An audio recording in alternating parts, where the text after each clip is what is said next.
Welcome to my another blog. আর আজকের কিন্তু সকালটা আলাদাভাবে শুরু হয়েছে। আজকে আমি এখন যাচ্ছি তেল নিতে, তো চলো আগে তেল নিয়ে আসি। বাজার থেকে তেল আনার পরে কিন্তু বাড়ি চলে এসলাম, আর বাড়ি এসে চান ধান করে একেবারে বিছানাটাকে একটু ফিটফাট করছিলাম, কারণ বিছানার চাদর ধুতে দেওয়া হয়েছে একটা, আরেকটা পেতে দেওয়া হচ্ছিলো, তো সেটাই আমি পেতে দিচ্ছিলাম। তারপরে আবার আমার এক জায়গায় যাওয়ার প্ল্যানিং হয়েছে, তো চলো তোমাদেরকে দেখাই কোথায় যাচ্ছি। বাবার ভয়ে আমি এখনো পর্যন্ত বেরাইনি, এদিকে কিন্তু আমি ফুল রেডি হয়ে গেছি। তো বাবারা এক জায়গায় যাচ্ছে, বাবারা বেরোনোর পরেই আমি একদম বেরিয়ে পড়বো আমার জন্য। তো ওদিকে অন্তরাদি কাবিটি ওয়েট করছে আমার জন্য। বাবা তাড়াতাড়ি বেরাক, আমিও বেরাই। এদিকে কিন্তু আমার বাবা আবার দাঁড়িয়ে আছে বেরোনোর জন্য, যতক্ষণ না বেরোতে পারছে আমিও বেরোতে পারছি না। তো গাইজ, আমার বাবা আর জিজু বেরিয়ে গেছে আর আমিও এদিকে বেরিয়ে গেছি। তো চলো কল করি কাবেরীকে, যে কাবেরী কত দূর আছে, আর আমিও এদিক থেকে যাই। বাবারা আমার সামনে ছিল যেহেতু, বাবারা টোটো ধরার একটু পরেই কিন্তু আমি টোটো ধরেছিলাম আর চলে এসেছিলাম বামনগোলা মোড়ে। বামনগোলা মোড়ে এসে কাবেরীর সাথে একসাথে হয়ে আমরা কিন্তু বেরিয়ে পড়েছিলাম একেবারে যাওয়ার জন্য। কোথায় যাচ্ছি, কোথায় আর যাবো, কাজলের মধ্যে ভালো ঘোরার জায়গা তো সেমন কোথাও নেই, তাই আদিনাতেই গেছিলাম। আর আদিনাতে যাওয়ার সময় দেখি এইখানে এক একজনের যা সাজ পোশাক, তাই দেখে তো আমি আর কাবেরী পুরোই ঘুরে পড়ে যাচ্ছিলাম। কেউ কেউ শাড়ির সাথে পরেছে স্নেকার্স, মানে শুগুলো যেগুলো হয় সেই টাইপের জুতো, এবং কারো মাথায় দেখছি যে টিচার্স ডেতে যে চারিদিকে লতা পাতা চেন বানিয়ে রাখা, সেগুলো আবার মাথায় গুঁজে নিয়েছে। এগুলো দেখে আমি আর কাবেরী তো পুরোই অবাক হয়ে গেলাম যে এই কোন সাজের মাঝখানে আমরা উপস্থিত হয়েছি। সত্যি বলতে এক একটা মেয়ের সাজ পোশাক দেখে আমি পুরোই হতবাক হয়ে যাচ্ছিলাম, এমনও কি সাজে। তারপরে এই যে দেখতে পাচ্ছ, এই যে আদিনা, এখানে কিন্তু যাওয়া বারণ ফোন নিয়ে, তাই আমরা কেউই যাইনি। আমরা মেয়েরা যেখানেই যাই সেখানে ছবি তুলি, আর এখানে আদিনাতে এসে যদি ছবিই না তুলতে পারি তাহলে আর আদিনায় এসে কী লাভ। তাই আমরা চলে গেলাম ইকো পার্কে। থেকে না এটা ঠিক আছে, ছোট ছোট ভাইগুলো হাতে গোলাপ নিয়ে ঘুরছে। ওরে ওর মাথা দেখো, ওর মাথা দেখো।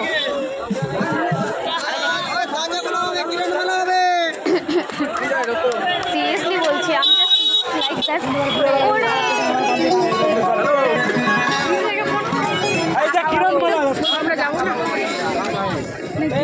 এগুলো কি।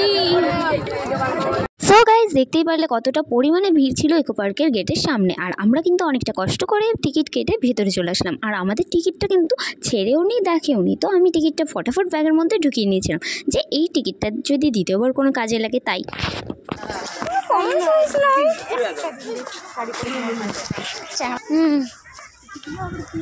ওই তো অন্তরাদি, কম কম কম কম, ওই যে কোনটা কোনটা, ওই যে আমরা হ্যাপি নিউ এই তোমার হচ্ছে টিচার্স ডেতে যেগুলো ঢুলাইছি না। মা, প্রথমত অন্তরাদিদের সাথে দেখা হয়ে গেল, তারপরে অন্তরাদির ছেলে ভৈরবকে নিয়ে চলে আসলাম আমরা একটুখানি এদিকে ঘুরতে। আর অন্তরাদি কিন্তু একটু বসেছিল, এবং ভৈরবকে একটা জাম্পিং বলে যেটা, সেটাতে উঠিয়েছিলাম। ও তো খুব খুশি, আর আমরা এদিকে পাশে দাঁড়িয়ে কিন্তু গল্প করছিলাম, আর অনেকটাও মজাও করছিল। ও তো নামতেই চাচ্ছিল না, বাট আমরা বললাম চলো আরও ঘুরতে হবে, তো যে হ্যাঁ এই দেখে নেবে, ও দেখে নেবে। ভাই চারদিকটা দেখো, সুন্দর লাগছে। দুদিন ওই জন্য হয়তো কম, আবার আসছে নাকি না। ওই দিন ভিড় হয়েছিল, এই কোনা ওই কোনা অনেক ঝেড়ে দিয়েছে কিন্তু। একটুখানি ঘোরাঘুরি করার পরে তারপর ছবি তোলার জন্য এখানে বসে গেছিলাম আমরা।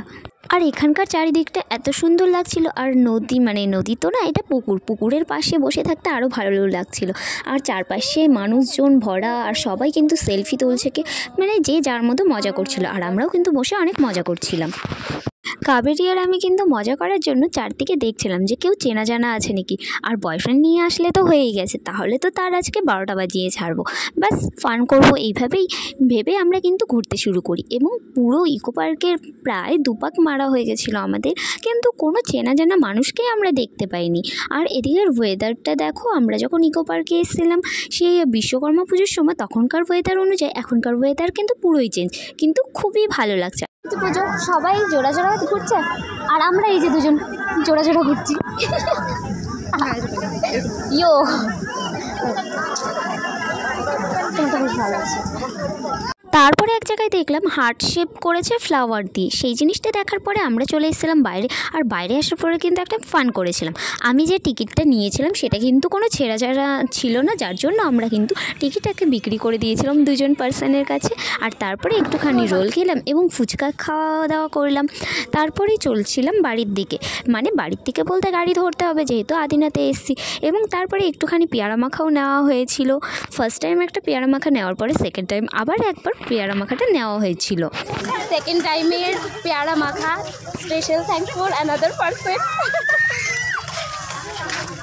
পরে মাঝখানে অবশ্য ভয়েস লাগিয়ে দেবো, এটা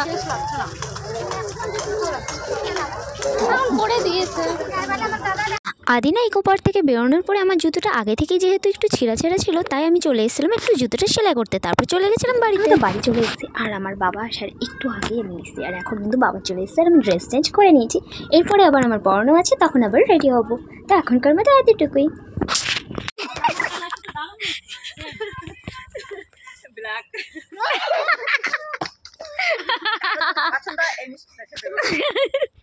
সাডেনলি বিকালে কিন্তু চলে এসেছিল বিউটিদি এবং স্নেহা আমাদের সাথে দেখা করতে এবং একটুখানি গল্প করতে। তো তাদের সাথে একটু গল্প ফান মজা করলাম। তারপরে চলে গেলাম কিন্তু রেডি হয়ে একবার পড়াতে, এবং এখানে আমি পড়াতে চলে এসেছিলাম। আর এদিকে আজকে পড়াতে একটুখানি গানও করছিলাম, কারণ ওমের কাজে ব্যস্ত এবং আমি এদিকে ফ্রি ছিলাম, তাই একটু গান করছিলাম এবং মজা করলাম। আজকের মতো এতটুকুই, দেখাচ্ছি নেক্সট ব্লগে।